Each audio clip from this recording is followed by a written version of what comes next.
সবাইকে স্বাগতম আমার চ্যানেলে। এই যে আমাদের ঘুঘু পাখির বাচ্চাটাকে দেখতে পাচ্ছেন। আমি গত ভিডিওতে বলেছিলাম যে এদের একটা ঘরে আসলে 3 জন থাকে, একটা বাচ্চাকে মেরেই ফেলেছিল ওরা চাপা দিয়ে।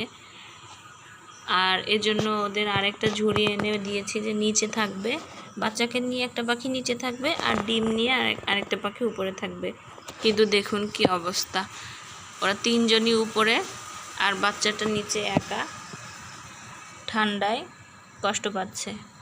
তো ভেবেছি যে এই ঝুড়িটাকেও আমরা এই উপরে দিয়ে দেব।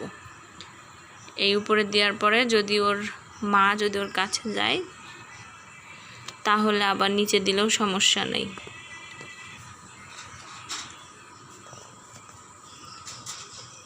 একা একা পাখিটি বিকাল থেকে রয়েছে। বিকালে আমরা এদের ঘরটাকে আরেকটু বড় বানাই দিলাম, জায়গা করে দিলাম, কিন্তু এদের পছন্দ হলো না।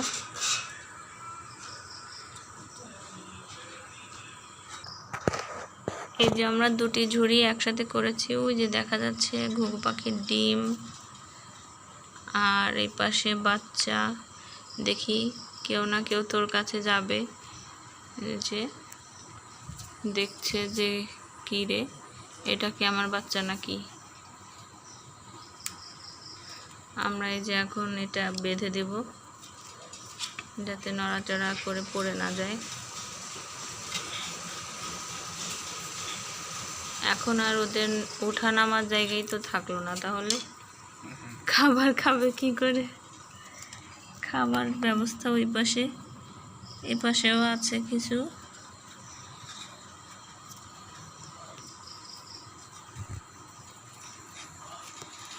এদের বাচ্চাটাকে আলাদা করছে, এদের মায়া দয়া শেষ, খোঁজও নিল না কেউ। সবাই তিনটেই এক জায়গায় যেয়ে বসে গল্প করতেছে।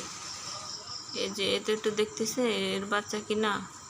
এখন কার যে বাচ্চা এটাও আমরা শিওর না। একজন ডিম পারে, একজন তা দেয়, আরেকজনের ডিম নিয়ে আরেকজন তা দেয়। এদের অবস্থা হয়েছে তাই। একটু চেষ্টা করতেছি যে এই পাশে আসে কিনা, কারণ সারা রাত যদি এরকম থাকে তাহলে কিন্তু বাচ্চাটা ঠান্ডায় মারা যাবে। ওকে একটু চেষ্টা করানো হচ্ছে ওর বাচ্চার কাছে আনার।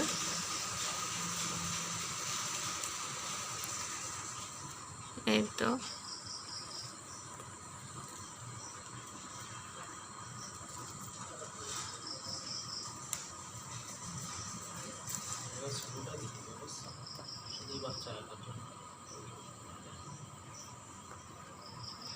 এই জন্য আমরা ঝুড়ি নিয়ে আসছি 2টা 3টা, যেটা ঠিক হয় সেটাই দেব। তো এটা একটু বড় হয়ে গেছে, এরা একটু নেমে খাবার খাওয়া কিংবা ওঠার মতো জায়গা নেই।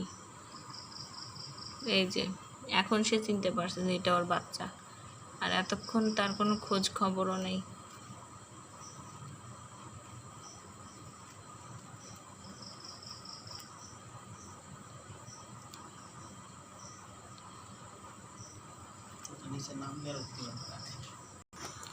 এটাকে আমরা মা আর বাচ্চার মিলকরণ করে দিয়েছি, কিন্তু এই মোরগটা এখন কোন দিক দিয়ে নামবে এটারই রাস্তা খুঁজে পাচ্ছে না। আসলে আমরাও বুঝতেছি না।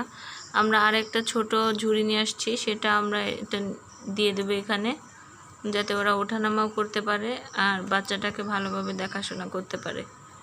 তো ভিডিওটি আজকে এই পর্যন্তই থাক। সবাই লাইক করে দিবেন, সাবস্ক্রাইব করে দিবেন।